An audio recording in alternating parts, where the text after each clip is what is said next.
Hello, I'm Jay Chauhan. I'm a lawyer in Richmond Hill. I'm a retired deputy judge after 24 years in the small claims court and worked in different areas of law. And I do these seminars and videos to help the Angel Mentorship Group, where we invite anybody listening to join as a lawyer, student, paralegal, or even a person in the community who is interested in learning about the law.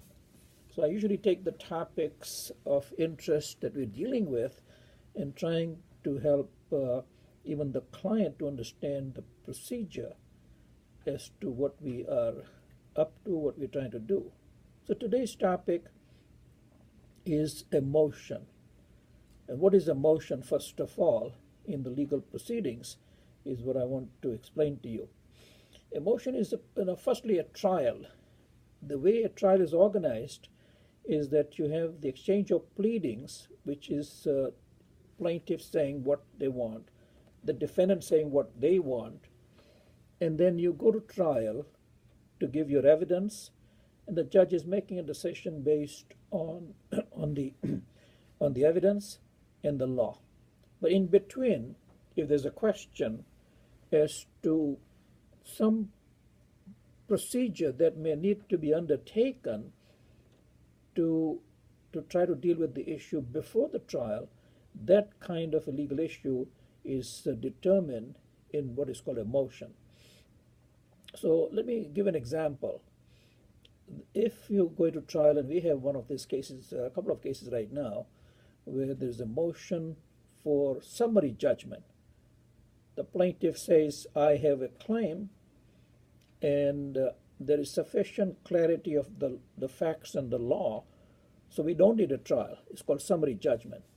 So the motion is brought for summary judgment, and then a notice of motion is given by the court office, and then there's a supporting affidavit. The statements in a motion are made through a sworn statement of the client, and therefore they don't need to appear. The lawyers appear, and the evidence is given through the affidavit.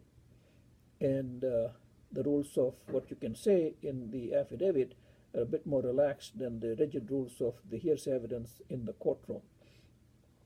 So you have the notice of motion to say that I want to strike the pleadings, I want to have a summary judgment, I want to have a cross motion to say that if you think that I am doing something for which there is a summary judgment, then I may have a claim against a third party, or I have a claim against the plaintiff in a cross claim.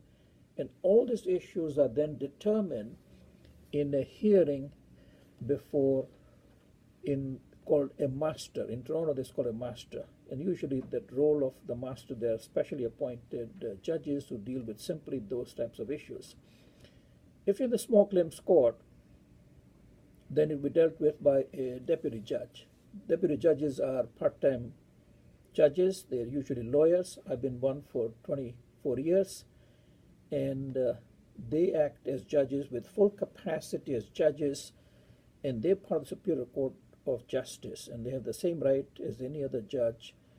And at the day that they're sitting, they are acting as judges. So in the small claims court, it is a deputy judge, and there's a master in the higher court, and they make the decisions on the motion.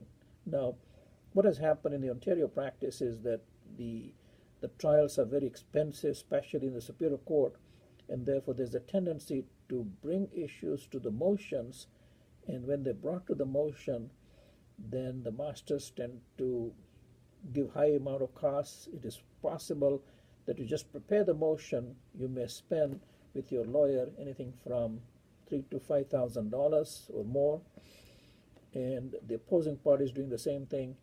So it's very, very important that before you bring and launch a motion, that you thought out very carefully what is the likelihood of your success. If not, then the losing party will end up paying the cost. These costs can be anything from $3,000 to $5,000 to $7,000 or $10,000.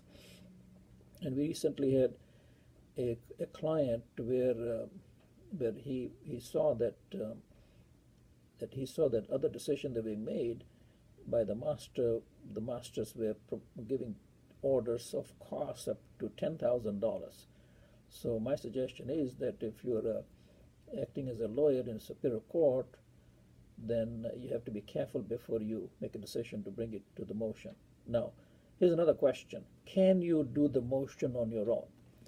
There's a fair number of people in Ontario now who strongly feel that they have a right. In our legal system in Ontario follows the common law, where it is the law firm is a private enterprise. You pay the lawyer, he charges you by the hour, and then he takes it to the court.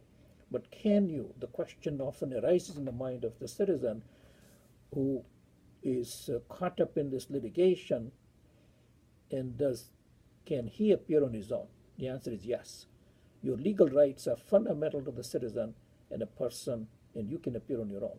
And now the Law Society will also permit the lawyer to have a limited engagement retainer, and the lawyer can assist you to prepare the documents and even appear only for that hearing, but for the rest of the proceedings, you're on your own.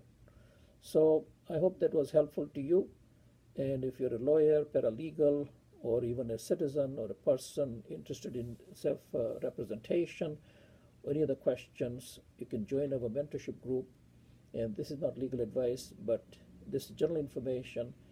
And you can watch the video on the YouTube or on the Facebook at Angel Mentorship Group. If you like this video, please show it at the bottom on the like button, and watch more videos in the future coming up. Thank you, and see you again.